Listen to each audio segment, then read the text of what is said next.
अस्सलाम वालेकुम। क्या हाल चाल? उम्मीद करते हैं कि आप खैरियत से होंगे और हमारी दुआ है कि आप हमेशा खुश रहें, हंसते और मुस्कुराते रहें और इसी तरह हमें अपना प्यार दिखाते रहें। बिल्कुल जी, मेरा नाम मुअज्जम अली, मैं हूं तारिक महमूद। मैं मोहम्मद यूसुफ। तो आज हम जिस वीडियो पर रिएक्ट करने जा रहे हैं, वीडियो का टाइटल है India ultimate goal is to take back Pakistan occupied Kashmir, Rajnath Singh in Kashmir. तो राजनाथ सिंह ने कश्मीर में दिया है वो बयान, तो वीडियो देखते हैं और अपना बयान पर देंगे। कौन करते हैं? 1 2 3 वीडियो स्टार्ट।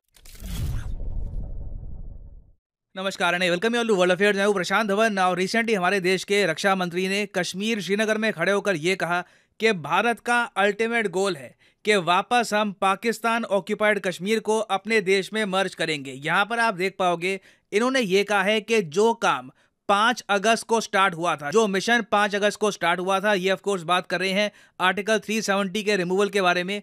तो ये जो मिशन है ये खत्म तब होगा जब गिलगिट बाल्टिस्तान और पाकिस्तान ऑक्यूपाइड कश्मीर ये दोनों रीयूनाइट करेंगे with the Republic of India. और ये सब स्टेटमेंट्स इन्होंने दी कहां पर है? ये इन्होंने दी है श्रीनगर एयरपोर्ट में शौर्य दिवस के दौरान। शौर्य दिवस आपको पता होगा हम सेलिब्रेट करते हैं 27 अक्टूबर को। शौर्य दिवस आप कह लीजिए भारत की पहली सिविल मिलिट्री विक्ट्री थी। इंडिया पाकिस्तान का जैसे पार्टीशन हुआ, पाकिस्तान की तरफ से जिन्ना ने एक बहुत बड़ी ट्राइबल आर्मी भेजी पाकिस्तान ऑक्यूपाइड कश्मीर को कैप्चर करने के लिए, और फिर ये लोग श्रीनगर को कैप्चर करने वाले थे, मगर तभी श्रीनगर से इंडियन मिलिट्री ने एक बहुत बड़ा पुशबैक दिया और पाकिस्तान पूरा कश्मीर कब्जा नहीं पाया। ये अपने आप में मैं कहूंगा एक बहुत बड़ी जीत थी इंडियन मिलिट्री के लिए। और जब भी हम शौर्य दिवस सेलिब्रेट करते हैं हमारे देश में, तब हम याद करते हैं बडगाम एयरपोर्ट को। बडगाम एयरपोर्ट को श्रीनगर एयरपोर्ट भी कहा जाता है। और जब राजनाथ सिंह जी गए ना यहाँ पर श्रीनगर एयरपोर्ट में, तो एक री एनैक्टमेंट भी करी गई। कुछ एक्टर्स बुलाए गए, तो यहाँ पर लोग थे, उनको दिखाया गया कि किस तरीके से बडगाम एयरपोर्ट के आसपास पाकिस्तान के भेजे हुए जो ट्राइबल ये मिलिटेंट लोग थे ये पहुंच गए थे।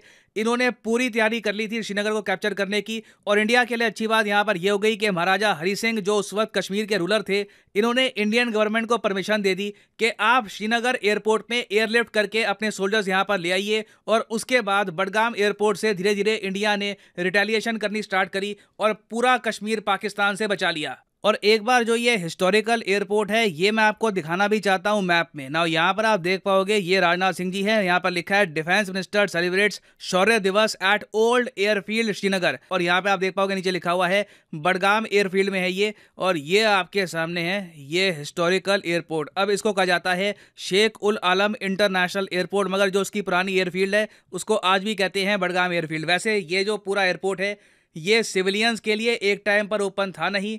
जब 1947 का टाइम था ना, उस वक्त तो यहाँ पर एक मिलिट्री जहाज लैंडिंग कर पाएगा नहीं कर पाएगा, एयरलिफ्ट यहाँ से हो पाएगा नहीं हो पाएगा, इसकी भी कोई जानकारी हमारे पास थी नहीं। मगर इंडियन मिलिट्री ने फिर भी प्लान्स को आगे पुश फॉरवर्ड किया और यही वो क्रिटिकल पॉइंट था जहां से पाकिस्तान का जो अटैक था पूरे कश्मीर पर ये रोक दिया गया। उसके अलावा भी आप अगर देखो तो 1965 की जो वॉर थी विद पाकिस्तान, वहां पर भी इस एयरपोर्ट ने एक क्रिटिकल रोल प्ले किया था। उस टाइम इस पूरे एयरपोर्ट को इंडियन एयरफोर्स ने टेक ओवर कर लिया था। और फिर 1965 की जीत में भी इस एयरपोर्ट का एक बहुत ज्यादा क्रिटिकल रोल था। तो ऑब्वियस ही बात है राजनाथ सिंह जी जाएंगे तो यहीं पर ही जाएंगे। और यहीं से इन्होंने ये कहा है कि अभी हम नॉर्थ की तरफ चल रहे हैं। इन्होंने जो यहाँ पर बातें बोली है ना, जो सेंटेंसेस यूज किए हैं, ये सिंपली आप ये नहीं कह सकते कि बस एक आप कह लीजिए भाषण के लिए, लोगों को मोटिवेट करने के लिए है। इन्होंने क्लियरली इंडिया की विजन रखी है दुनिया के सामने कि हम नॉर्थ की तरफ चल रहे हैं। और अभी ये जो इलाका है ना, जो अभी पाकिस्तान ने इलीगल तरीके से कब्जा रखा है, ये हम वापस मर्ज करेंगे भारत में। अच्छा, वैसे आपको एक यहाँ पर बड़ा इंटरेस्टिंग हिस्टोरिकल फैक्ट भी बताता हूँ। एक इंटरेस्टिंग बात है, जान के हैरान होंगे।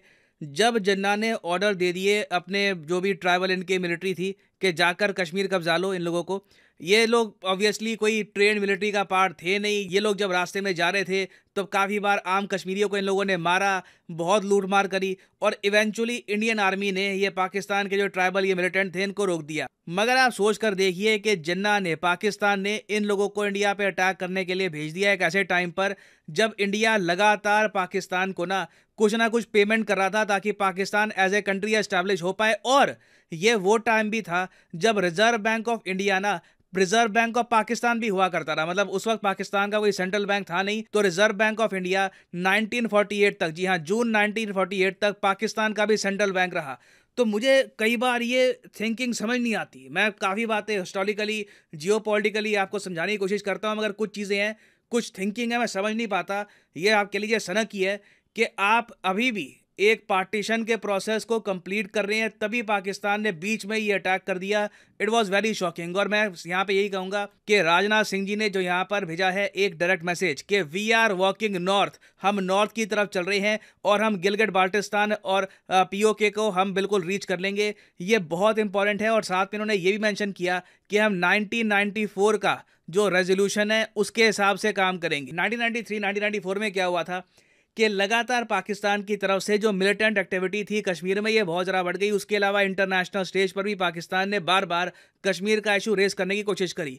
उस वक्त इंडिया ने ये डिसाइड किया कि पार्लियामेंट में वोटिंग के जरिए, एक जॉइंट रेजोल्यूशन के जरिए भारत पूरी दुनिया को ये मैसेज सेंड करेगा कि जो पीओके है, पाकिस्तान ऑक्यूपाइड कश्मीर, ये इंडिया का पार्ट है और एक दिन हम इसको वापस लेंगे। और ये जो फरवरी 22 1994 का रेजोल्यूशन है, ये इसका एक बहुत ही बड़ा इंपैक्ट हुआ था। उस वक्त यूएस, पाकिस्तान, चाइना सब ने रिएक्ट किया था कि इंडिया ने इतना ज़रा एक स्ट्रॉन्ग रेजोल्यूशन पास कर लिया है अपने पार्लियामेंट में। और अगर यहाँ पे आप सोच रहे हैं कि रेजोल्यूशन पास हुआ जी 1994 में, ये जो अब बातें कर रहे हैं नॉर्थ में जाने की, अब हम कर रहे हैं 2022 में, इसका क्या रीज़न है?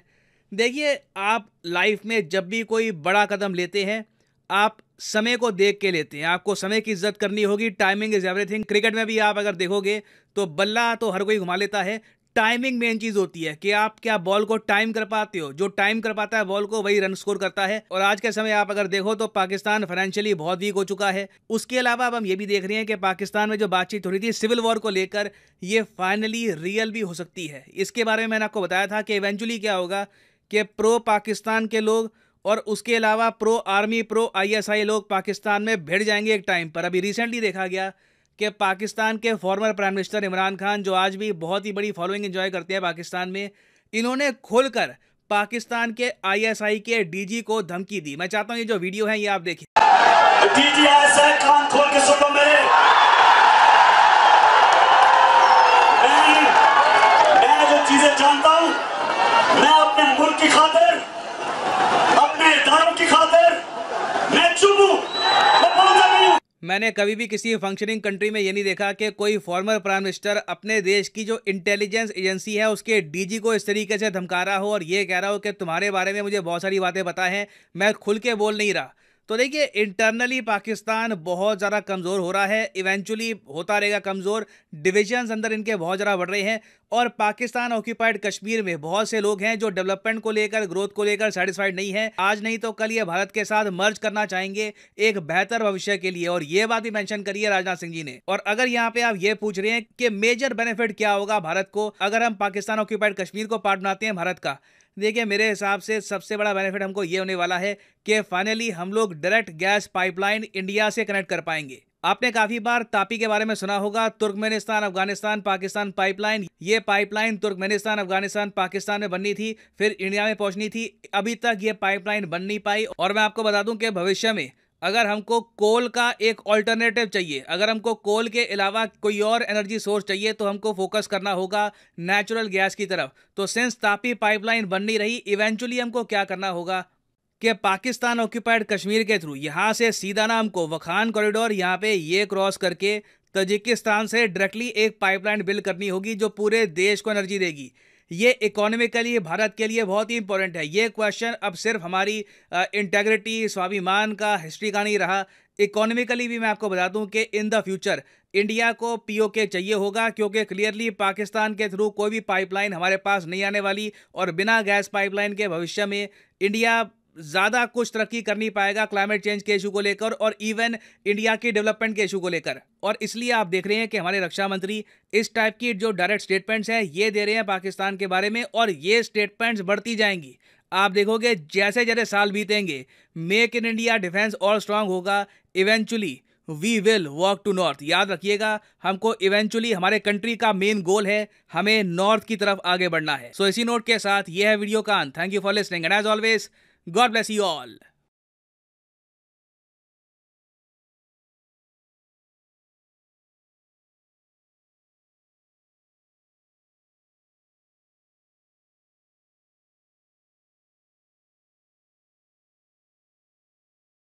जी वीडियो खत्म होगी और ये तब भी मुमकिन हो सकता है अगर इंडिया चाइना के साथ मिलकर गेम खेले तो वरना चाइना कभी नहीं चाहेगा कि ये जो कश्मीर का हिस्सा है ना ये इंडिया ले सके। क्योंकि क्या बोल रहा है, क्या इंडिया चाइना मिल सकता है? अगर वो मिल भी जाए तो पाकिस्तान के साथ वो क्या करेंगे? वही तो बात कर रहा हूँ भाई साहब। नहीं, ये जो मुद्दा है ना ये बहुत सेंसिटिव है। ठीक है, अगर चाइना और इंडिया मिल जाता है तो पाकिस्तान के साथ पूरी दुनिया, ये भी तो देखो, इन दोनों को काउंटर करने के लिए वो चाहते हैं पाकिस्तान का साथ। तो किधर चला गया है उधर ही में जिधर तुम जा रहे हैं, इस मुद्दे पर नुकसान ही होगा। इंडिया ऐसे नहीं ले सकता, चाइना भी भड़केगा क्योंकि उसका रास्ता है। वही बात है, वो रास्ता जो पाकिस्तान में जो सी पैक बन रहा है वो रास्ता है उसका दूसरे कंट्री में। अगर ये इंडिया ले लेगा तो चाइना तो गई, वो तो खत्म हो जाएगा। वो आपस में मिल भी नहीं ना पाएंगे, यही तो प्रॉब्लम है रेस में। और एग्रीमेंट को बिछाड़ना चाहते हैं, एक ऐसा पक्का एग्रीमेंट हो ना जिससे वो चाइना और इंडिया कहें कि भाई हम मिलके राज करेंगे तो तब हो सकता है। लेकिन चाइना भरोसे वाला नहीं, पाकिस्तान भी इतना वैसे भरोसे वाला नहीं, कोई पता नहीं चलता भाई। और 75 साल से इन्होंने तो कश्मीर ले लिया, इंडिया की बारी है, देखते हैं भाई वो ले। और वैसे भी इलेक्शन आने वाले हैं, ये तो भाई साहब उठनी है आवाजें।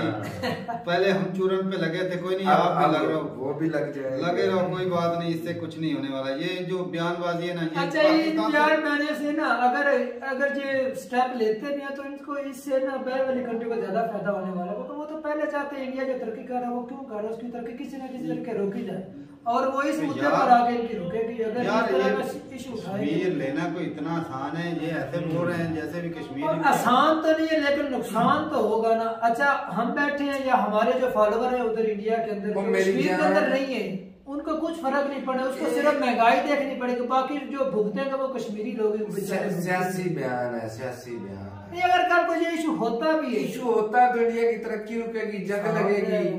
पाकिस्तान आर्मी के पास क्या, इधर पाकिस्तान ने आर्मी किस लिए रखी हुई है? पाकिस्तान आर्मी तो अच्छी है यार, के साथ जंग करनी है, ईरान के साथ जंग। पाकिस्तान को ऊपर से सपोर्ट करने वाले कंट्री बहुत है। तो और एक और बात हो रहे हैं कि सर ये इंडिया का तो पहले से ही उजड़ चुका है, ये शुरू से इंडिया का कश्मीर नहीं है भाई। आप बोलोगे कि भाई जब ये जैसे बोलते ना एक अलग रियासत थी, अलग रियासत थी, आजाद था। जिस तरह उन्होंने कब्जा कर लिया, जिस तरह हमने किया इस तरह उन्होंने भी कर लिया। ऐसा ही हुआ है उन्होंने, लेकिन हमने जिधर से भी पहल हुई है, हमने सिर्फ सैन नहीं, हमने तो भाई जबरदस्ती कब्जा किया। उन्होंने कानून के जरिए किया। चलो यार, जिस तरह भी साइन करवा के, बकायदा साइन करवा, भाई लिख कर दो हमको कि आप हमें दे रहे हो कश्मीर और तब हम आपकी हिफाजत करेंगे। तो भाई मुलाकात, अब ये तो ऐसे शो करते हैं ना, तो भाई साहब उसका पहले भी मन था हरि सिंह का।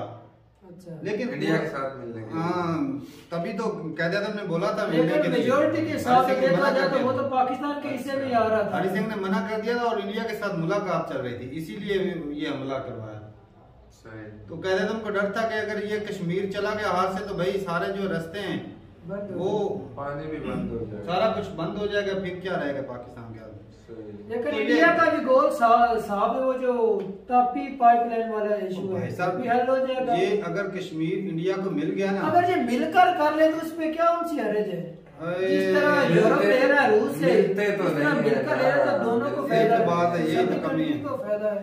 बाकी अगर ये कश्मीर इंडिया को मिल गया ना भाई, इंडिया तो सुपर पावर बने क्योंकि उसका ट्रेड कितना खुल जाएगा, उसकी एनर्जी उसको मिल जाएगी, पाइपलाइन खुल जाएगी और रास्ता जो खुल जाएगा एशियन कंट्री के साथ, सेंट्रल एशियन कंट्री के साथ। बहुत मुश्किल है। अफगानिस्तान के साथ वैसे ताल्लुकात अच्छे हैं तो वो भी जाएगा, लेकिन इतनी आसानी से ये जंग जो है ना दो एटमी बमों की है, ऐसी नहीं है। कश्मीर जो यूक्रेन और रूस वाला इशू, सर की ये भी बात जो है ना वो इग्नोर नहीं की जा सकती कि पाकिस्तान के जो अंदरूनी हालात है ना वो बहुत खराब हो चुके हैं। हाँ, लेकिन इस मुद्दे पर इकट्ठे हो जाएंगे।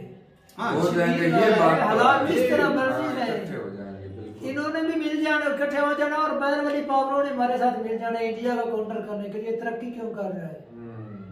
सारे रास्ते ही खुल जाने इंडिया के। इससे को सिर्फ जो बातों की हद पर रखे तो फिर ठीक बात है। अगर इलेक्शन नहीं आने वाला भाई, सियासी बयान मैंने कहा पहले भी इलेक्शन आने वाला है। एशिया के अंदर जो माहौल बना हुआ है, जो मौसमी सूरत है, वो इसी जंगी माहौल की वजह से ही है। बिल्कुल, किस वजह से?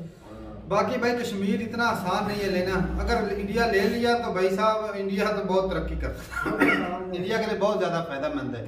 लेकिन ये कश्मीर जिसके लिए पाकिस्तान ने 74 सालों से कुर्बानियां दी, कोशिशें की, ये और आज देख लो पाकिस्तान पूरी दुनिया में कश्मीर की वजह से आतंकवादी बना फिरता है। अच्छा एक और स्टेटमेंट तारक भाई बोलता था ना भी जो अमेरिका ने कुछ दस्तावेज लिखे में पाकिस्तान और इंडिया की जंग होने वाली 2000। हाँ आर्टिकल लिखा था तो वो सामने आ रहा है और ये नहीं ये जंग नहीं होगी, नहीं होगी। पाकिस्तान आसार तो नजर आ रहे हैं। पाकिस्तान पहले खुद से तो लड़ ले, जो आपस में लड़ रहे हैं। इमरान का बोल रहा है अभी जो वो जलसे जुलूस निकला, लॉन्ग मार्च जो है वो शुरू हो चुका है, लाहौर से निकला। ये मसला जब भी हल होगा ना दोनों मुल्कों के तावन से होगा, वरना नहीं होगा भाई। बाकी कोई कहना कि मैं अपनी पावर से ले लूंगा, पावर से नहीं लिया। अगर इंडिया में कश्मीर के लिए मरने मराने के लिए तैयार है ना लोग, तो भाई साहब पाकिस्तान में भी अवाम जो है ना बड़ी सरफिरी है, ये भी लोग मरने के लिए तैयार हैं, कोई कश्मीर ऐसे जाने नहीं देंगे। और बाकी भाई अगर ये मसले हल हो जाएं बातों से, आराम से हो जाए तो वो अच्छा है की तरक्की जो है। और न्यूक्लियर वेपन कंट्री है भाई, आर्म कंट्री है पाकिस्तान भी, तो ये जो है ना ये कश्मीर की हिफाजत के लिए रखा हुआ है, बाकी और किसी काम के लिए नहीं रखा। ये दिवाली भी या शबरात पे चलाने के लिए नहीं है।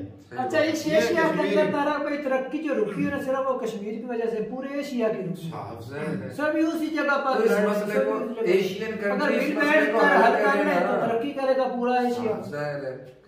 ऐसा गोरे भी नहीं चाहते, हम लोग खुद भी नहीं चाहते, गोरे कब चाहेंगे कि एशिया तरक्की करे। लेकिन ये एक यूसुफ एक और जब बात सोचता हूँ ना, जब कश्मीर की तरफ देखता हूँ तो भाई साहब दिल करता है कि कश्मीर भाई इंडिया कभी नहीं ले सकता। लेकिन जब अपने कंट्री के हालात देखता हूँ, अपने जो हुकूमत है, अपनी आर्मी है, उनके जब हालात देखता हूँ, आपस में जब फूट पड़ जाती है ना, यूनिटी स्ट्रेंथ, जब यूनिटी नहीं होगी तो भाई वो मजबूती ताकत नहीं रहती। अगर हर किसी का अपना अपना मुंह लगा हो तो वो किसी काम का नहीं। ये आपस में लड़ रहे हैं, इसीलिए तो दुश्मन फायदा उठाते हैं। मैं तो चाहता हूँ कि इंडिया कश्मीर का मुद्दा उठाए, इधर पाकिस्तान आर्मी में बैठी इनका पता चले। सियासी ये कितने पानी के अंदर है। हाँ ये जो आपस में मतलब इनकी पार्टीशन हुई है, ये इकट्ठे हों। हर कोई जो अलग अलग बयान दे रहा है, बिलावल जाता है, शहबाज शरीफ जाता है, ये लड़ना बेचारे छोटे सिपाहियों ने दूसरे जर्नैल करना लड़ना ना जर्नैलों करना, ये आम जनता ने लड़ना और आम घर नहीं बैठा जाता। हाँ ये भी है, उस वक्त पैर से बयानबाजी करते रहेंगे ना या ऑर्डर ही देते रहेंगे। वो मार्शल लॉ जब लगा हुआ था अयूब की हुकूमत में, तो उन्होंने कहा था कि भाई मेरे जिस्म के साथ बम बांधो। वो तो चूरन दिया था, चलो चूरन था लेकिन वहाँ मौजूद तो वो जिस तरह इमरान का सबसे आगे नहीं होता रैली के अंदर, तो सभी उसके पीछे होते हैं। और हुक्मरान है वो तो नहीं आगे नहीं। वो जो ISI के चीफ है उन्होंने भी बोल दिया कि भाई तू क्यों कंट्री का नुकसान कर रहा है, ये इमरान का शैतान है। अब बताओ किस तरह वो कहता है हिनो है हिनो, ये फंडे डाल रहा है इमरान का तो फंडे डालते ही आ रहा है अपनी कुर्सी के लिए, कंट्री का ये हाल कर दिया। तो भाई सारे ही अपनी कुर्सी के लिए कर रहे हैं।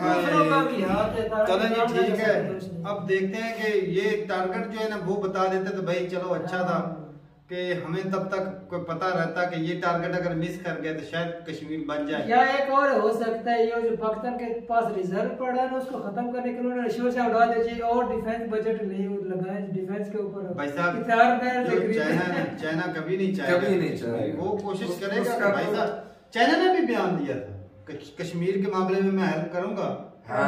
हाँ बिल्कुल दिया था। इंडिया का जो कश्मीर है उसको लेने के लिए उसने बोला है कि मैं हेल्प करूंगा। तो नुकसान तो है कश्मीर ये देखो दोनों कंट्री वाली कंट्रियों का सभी का अपना एशिया का जिस तरह रशिया और यूक्रेन ये आपस में मिल जाए 3 कंट्री, तो भाई साहब ये कश्मीर को फिर तो अमेरिका की वार लगेगी, सुपर पावर बन अमेरिका की वार लगेगी साथ है। चलें जी ठीक है, अब देखते हैं क्या निकलता है। चाइना भी कह रहा है कि हम इंडिया वाला कश्मीर पाकिस्तान को लेकर देंगे, चलो आधा वो रख लेंगे आधा हमें दे देंगे, हमें तो हिस्सा मिल जाएगा।